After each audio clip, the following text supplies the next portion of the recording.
to Uttar Pradesh, where nearly 6 months after the grand consecration ceremony of Ram Mandir in Ayodhya, head priest Acharya Satyendra Das has raised concerns over water seeping into the temple premises. The chief temple priest has said that water has made its way inside the temple and has urged for immediate redressal of the issue. However, the temple committee chairman Nipendra Mishra was quick to issue a clarification, asserting that there is no problem with the construction of the temple or its design, and that water was coming in as the Guru Mandap of the temple is exposed to the sky.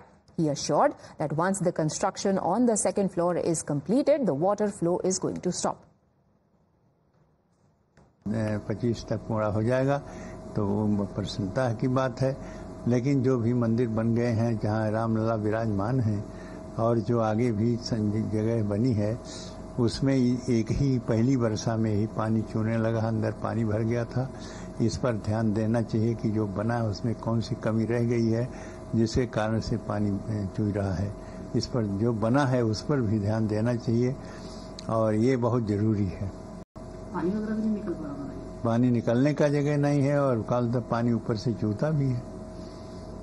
ये समस्या जो है इसका समाधान पहले आज कल में सोच करके उसको निश्चित कर लें, नहीं तो वर्षा जब शुरू होगी तो वहाँ पूजा अर्चना और कालता दर्शन और सब बंद हो जाएगा।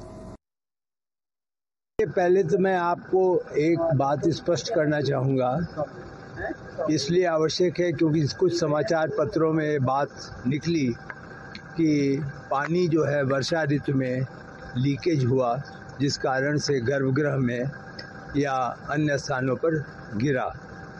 ऐसा कुछ भी नहीं था। मैंने स्वयं निरीक्षण किया और निरीक्षण के बाद ये स्पष्ट था कि गर्भगृह में कोई पानी नहीं था। Now, amidst claims of water seepage inside the Ram temple, worrying scenes were emerging from several parts of the temple town.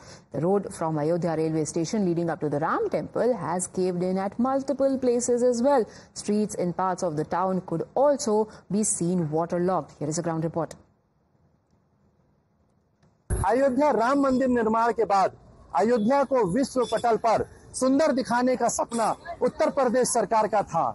Ayodhya में राम पथ, धर्म पथ, भक्ति पथ जैसे मार्ग बनाए गए और एक बरसात जो कि 4 घंटे की बरसात में रोड का ये हाल हो गया कि जगह जगह पे गड्ढे हो गए और इस तरीके से बालू और गिट्टी डालकर इसको भरा गया। यहाँ तक कि राम मंदिर के अंदर भी पानी का रिसाव लगातार जारी है। मुख्य पुजारी का कहना है कि उचित व्यवस्था नहीं की गई तो जल्द से जल्द तो राम मंदिर में पूजा और भक्तों का आना बंद हो जाएगा। Opposition parties have now found an opportunity to fish in troubled waters, questioning the BJP government over rain misery in Ayodhya. SPMP from Faizabad, which houses Ayodhya Ram Mandir, hit out at the BJP government, alleging corruption in construction of temple. The other INDIA bloc netas have also expressed concerns, accusing the BJP of exploiting religious sentiments of people for political gains. देखिए, अगर साधु संतों ने, धर्म गुरुओं ने किसी बात को उठाया है तो समाजवादी पार्टी चाहती है और कहना भी चाहती है भारतीय जनता पार्टी की सरकार से कि भगवान राम के मंदिर में अगर कहीं कोई छत में कहीं कोई रिसाव है तो उसको ठीक कर लिया जाए। ये कोई राजनीति का विषय नहीं है, ये आस्था का विषय है और वहाँ पे जो व्यवस्था है वो दुरुस्त होनी चाहिए। कहीं पानी आ रहा है तो उसको रोकने के, उसके निकलने के पूरे इंतजाम करे, ये समाजवादी पार्टी चाहती है। सर, प्रधानमंत्री जी को मैं अंदर अगर मिलेंगे तो मैं उनको बोलूंगी एक बारी कि प्रधानमंत्री जी उसको जल्द से जल्द ठीक करें, क्योंकि आप ही ने बहुत जल्दीबाजी में उसके प्राण प्रतिष्ठा की। Time for me to wrap up this broadcast. On the other side, we have my colleague Deepti Sachdeva joining us for the entire debate around no further respite in sight for Arvind Kejriwal, who now is staying in jail despite getting bail from a trial court just a few days ago.